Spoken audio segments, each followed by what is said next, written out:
Tell me, what is it you plan to do with your one wild and precious life? Dis mos die vraag wat Mary Oliver vra. As hy vir 'n matrikulant vra, sal hy dalk verduidelik wat hy eendag wil word. 'n Middeljarige sal dalk vertel wat hy nog wil behaal. En 'n ouer persoon sal dalk droom wat hy nog wil ervaar. Eers, wat gaan ek met my lewe doen? Waar pas ek in? Wat is die regte pad? Die Here se wil vir my. En dit kan 'n oorweldigende vraag wees. 2 beroepspaaie lê voor jou, albei moontlik. Jy wonder waar jy moet woon, of jy moet bly en of jy moet gaan. Jy staan by die kruispunt van verhoudings, vraend, is dit die een? En daar's dikwels daardie subtiele onrustigheid in jou binneste, wat as ek verkeerd kies? Wat as ek die Here se plan vir my lewe mis? In jou 40's laat Mary Oliver se vraag jou dalk verder vra, het ek al die posisie en status bereik wat ek wou of moes? Het ek al die ervarings gehad wat my lewe die moeite werd sal maak? En dan later in die lewe wonder jy dalk, wat jy nou eintlik met hierdie een groot lewe bereik het. Jy kyk terug op jare van werk, besluite, pogings en drome. En jy merk op dat die werk sonder jou aangaan, amper asof jy nooit daar was nie. Jou kinders se lewens gaan aan. Maar hoor jy die goue draad in al hierdie vrae in verskillende lewensfases? Almal het te doen met wat ek doen of bereik. En alhoewel hierdie vrae almal te doen het met roeping, is die uitnodiging vandag om jou blik op roeping te vergroot. Roeping is nie net beperk tot die kerk of haar voltydse personeel nie. Roeping is die proses waardeur God ons elkeen vorm om meer soos Jesus te word en ons lei om sy liefde prakties te leef in elke aspek van ons lewe. Dit is hoe ons kan goed doen. As ons roeping so verstaan, dan gaan dit juis nie eerstens oor wat ons doen nie, maar eerder wie ons word terwyl ons dit doen. Maak dan sin dat ons human beings is, nie human doings nie, nee. Lees saam met my uit Romeine 12 vers 1 tot 2. Ek wil nou 'n baie ernstige versoek tot julle rig. Ek doen dit omdat julle begryp hoe baie God vir julle omgee. Gee julle hele lewe aan hom. Julle moet lewende offers in God se hand wees. 'n Lewe wat voltyds afgesonder is vir hom, is presies waaroor godsdiens gaan. Moenie tuis raak in hierdie wêreld met al sy boosheid nie. Nee, laat God julle van binne af nuut maak. Laat hy julle manier van dink verander, sodat julle kan weet wat hy van julle verwag. Dan sal julle ook weet wat sy wil is, en hoe julle julle hele lewe, elke dag, aan hom moet oorgee. Wanneer ons dus dink aan hoe 'n lewe van betekenis en hoop lyk, dan is die eerste uitnodiging om jou lewe aan God te gee. God het jou lief, en hy het jou uniek en goed gemaak. Erken eers net dit, en sien dan wat jy het. Jou lewe met alles in dit, jou gawes, talente, passie, persoonlikheid, ook jou mense, jou geleenthede, omstandighede, werk, gesondheid. Alles wat jou maak wie jy is, dit is wat God vir jou gee. En wanneer hy jou vra om jou lewe vir hom te gee, wag hy nie vir die afgeronde eindproduk nie, hy wil jou nou al hê. Daar is niks wat jy eers moet regmaak of uitsorteer nie. Daar is niks wat jou diskwalifiseer nie. Jou lewe is nou al, net soos jy is, vir hom waardevol. En hy nooi jou om te sien dat daar 'n uniekheid in jou is, wat nooit herhaal sal word nie. Daar is dinge wat jy kan doen, mense wat jy kan beïnvloed, drome wat jy kan leef, wat niemand anders presies soos jy kan doen nie. En dis hierdie lewe, 'n besonderse lewe met eindelose moontlikhede, wat jy weer vir God gee. Hierdeur erken jy dat hy weet hoe om jou te help word wie jy eintlik regtig is. En dink net wat hy in jou en deur jou kan en wil doen. Ek was nuuskierig oor 'n minder bekende Bybelkarakter, Bezaleel. As jy hom Google, sal jy sien sommige noem hom 'n kunstenaar geroep deur God. En ons lees van hom in Eksodus 31, wanneer die tent van ontmoeting gebou moet word. Hy was waarskynlik reeds kunstig en handvaardig, maar God sien iets besonders in hom. En God sien ook wie hy kan wees. Daar staan oor hom geskryf, my gees gee vir hom die verstand en die insig, die kennis en die vaardigheid om dinge te ontwerp en dit dan van goud of silwer of koper te maak. Hy kan met edelstene werk en houtsnywerk doen en enige kunswerk maak. Hy doen iets buitengewoon vir die Here, soos wat hy sy lewe in God se hande sit. Ek wonder wat in hom gebeur het terwyl hy so saam met God werk en skep. Hoe moes hy gevoel het toe God hom vul met insig en kreatiwiteit ver bo sy eie vermoë? Iets groot gebeur met jou, maar ook in jou, wanneer jy in God se hande werksaam is. Want ons is net instrumente, die kwas in die hand van die kunstenaar, die viool op die skouer van die musikant, die hamer in die hand van die bouer. Om jou lewe te gee is dis om vir Jesus te vra, dat ek nie doelloos, hopeloos, betekenisloos dormant eenkant bly lê nie. Here, gee my lewe sin. En wanneer ons dit doen, ontdek ons 'n wonderlike paradoks. God gebruik nie net wie ons is nie. Hy werk ook deur wie ons kan wees, wie ons besig is om te word, wat ons self nog nie eers besef nie. Hy transformeer ons. Die jy wat jy is, en die jy wat jy word deel van sy kunswerk. Maar saam met Jesus, hierdie lewe saam met hom, beteken dikwels teen die stroom. Romeine 12 vers 2 sê, julle moenie aan hierdie sondige wêreld gelyk word nie. As Paulus hier verwys na die wêreld, praat hy van die invloede rondom ons wat weggedraai is van God. Dit lyk dalk soos hierdie wêreld, lyk dalk soos 'n ingesteldheid op die eie ek. En dis 'n sterk stroom wat ons maklik kan meesleer. Dit is 'n voorbeeld, dit is byvoorbeeld ons kultuur en ons samelewing wat ons aanmoedig om maskers te dra, sodat ons lyk soos die prentjie perfekte duplikaat wat veronderstel is om die ideale mens te verteenwoordig. Die maskers maak dat ons voorgee, ons is soos wat ons dink ons moet wees, om aanvaar te word. Dit is die norme en waardes wat ons dikwels trek na altyd meer wil hê, te jaag na status, geld en mag, en om ons waarde te meet aan dit wat anders sê. En boonop is dit die stroom wat gemaklik waarhede verdraai en verskonings bied om ander te vergeet of te ignoreer. Want as die ek bo alles belangrik is, dan lê betekenis in die instandhouding en die bewaarding van die self. En dis die waarskuwing, want ons kan maklik tuis raak in hierdie vloei en dan ons identiteit daaraan koppel. Maar as ons dit doen, dan ontkoppel ons eintlik van ons ware self, die huidige self, maar ook die ontluikende self, wat verlang, wat wil in pas lewe met Jesus. As ons saam met die vloei gaan, eerder as om die stroom te weerstaan, dan lewe ons disintegreerd. Maar God nooi ons om anders te leef, om nie gelyk te word aan die wêreld nie.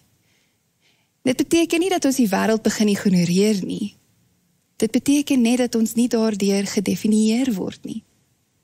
Ons kan eerder ons lewe bou op integriteit, op eenvoud, op 'n bewussyn van wie ons is, maar 'n draai na God toe, en dan sien wie ons werklik is in sy oë. En wat gebeur as ons dit doen? Ons beweeg dan, soos Trevor Hudson dit noem, nader aan die genuineness in ons.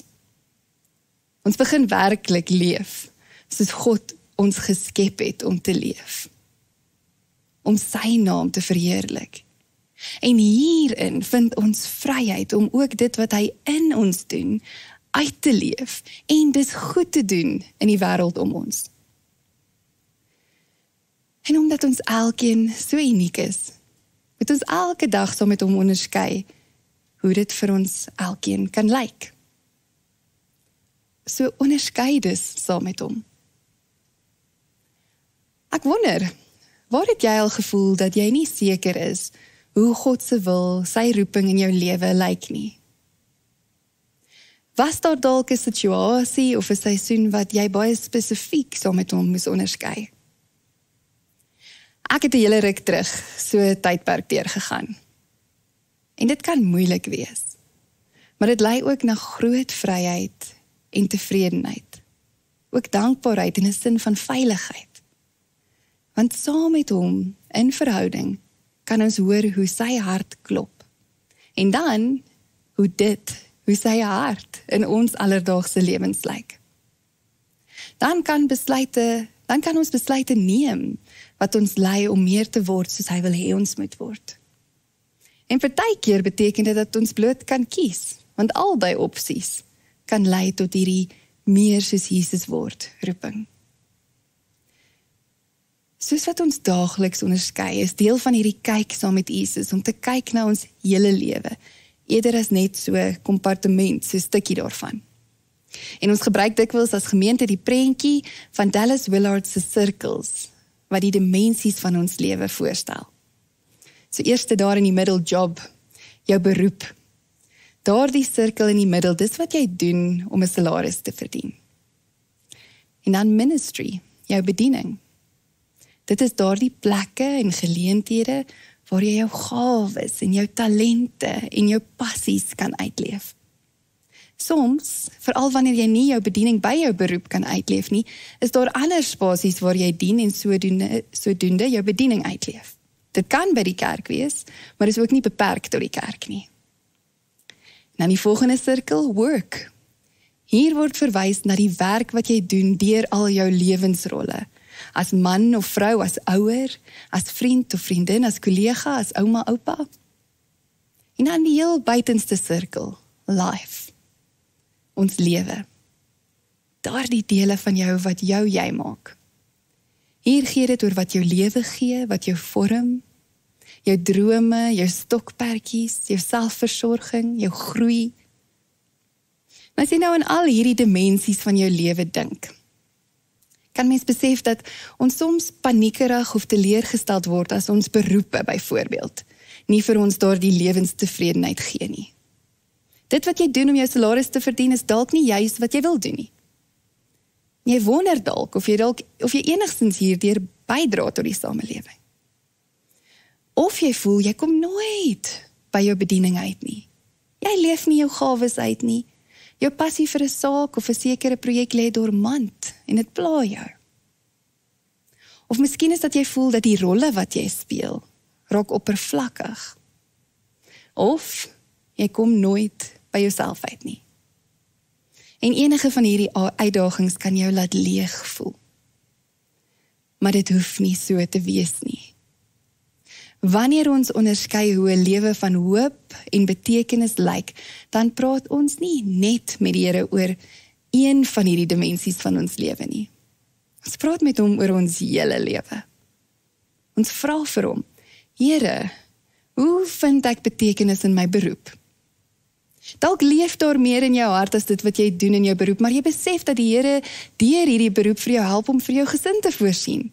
Of dat hy deur jou beroep ander besighede help dat hulle goed bestuur kan word en dat hulle werknemers kan onderhou. Ons vra vir die Here, Here, hoe vind ek betekenis wanneer dit kom by my bediening? Dalk is daar dele van wie jy is wat jy nie kan uitleef in jou beroep nie, maar jy kan ergens kom dien in een van die baie bedieningsspasies om jou. Jy kan iets van jou talente en jou gawes en jou passies uitleef op 'n ander manier. Ek dink aan 'n medewerker wat weekliks haar bediening uitleef deur by 'n alfa vir elke persoon om 'n tafel 'n geskenkie gee met die tema van die aand op. Sy voel sy kan nie hierdie kreatiwiteit by die werk uitleef nie, maar dis deel van wie sy is. En hier by 'n alfa by 'n kerk kan sy haar talente en haar gawes deel. En so doen sy goed. Sy werk heel week sorgvuldig en bidend aan hierdie geskenkies vir die mense om haar tafels. Maar dis nie net die mense om haar tafel wat geraak is nie, maar die hele Alpha groep, almal wat by hierdie leerervaring is. En hulle voel gesien en geborge, omdat sy 'n manier gevind het om te doen wat sy kan, met vreugde en passie, waar sy plek vind om dit te doen. Ons vra verder ook, Here, hoe vind ek betekenis in die rolle wat ek speel? In my rol as ouer of as kind, in my rol as vriendin, kollega, komiteelid, beheerliggaamlid. So rukkie terug, het ek 'n tawwe dag gehad. Ek was ver uit my gemaksone en onderliggend was ek redelik gespanne. Dit was nie 'n maklike dag nie. En daardie aand, soos ek by my jongste lê, my jongste kindjie, wat so begin aan die slaap raak, dink ek deur die dag, ek reflekteer en ek dink aan hoe verkeerd ek gereageer het. Ek dink aan die foute wat ek gemaak het, wat so onnodig was. En ek wonder sommer of ek doen wat van my verwag word as mamma. Maar ek kyk na hom en ek fluister, ek is trots op jou. En hy antwoord met sy oogies al halfpad toe, soos wat hy in die slaap raak. Ek is ook trots op jou, mamma, jy's 'n nice mens. En in hierdie oomblik kry ek 'n ander perspektief op my lewe. Betekenis lê nie net in wat ek doen of reg kry nie. Hier, in 'n rol wat ek ver van perfek in is, vind ek vreugde en beleef ek dat my lewe sin het. En laastens, in ons buitenste sirkel, vra ons, Here, hoe leef ek my roeping uit in my stokperdjies, in my selfversorging, in my persoonlike groei, in my menswees? Hoe geniet ek voluit hierdie een groot, ongelooflike lewe wat U my gegee het? Kan jy dink hoe lekker dit vir God is wanneer hy sien dat ons dit wat hy vir ons gegee het, voluit geniet? En dan nog, as jy deur regtig jy te wees, verder as jouself leef. En deur jou gawes en jou talente en jou passie, jou uniekheid, as jy dan gaan goed doen. Wat doen dit aan sy hart? Want hy is in elke dimensie van jou lewe. En hy skep saam met jou betekenis in elkeen van hierdie sirkels. Hy ontmoet jou daar. Hy ken jou. Geen deel van jou lewe is vir hom onbruikbaar of sinneloos nie. Jou lewe is vrugbare grond en deurdat jy jou lewe vir hom gee as lewende offer, kan jy goed doen. Hy gebruik jou. Jy kan gerus verder in Romeine 12 lees om te sien hoe dit kan lyk wanneer hy jou as deel van die liggaam begin gebruik. Ons kan natuurlik nie alles doen nie. So waar begin ons? Dink aan die wêreld om jou.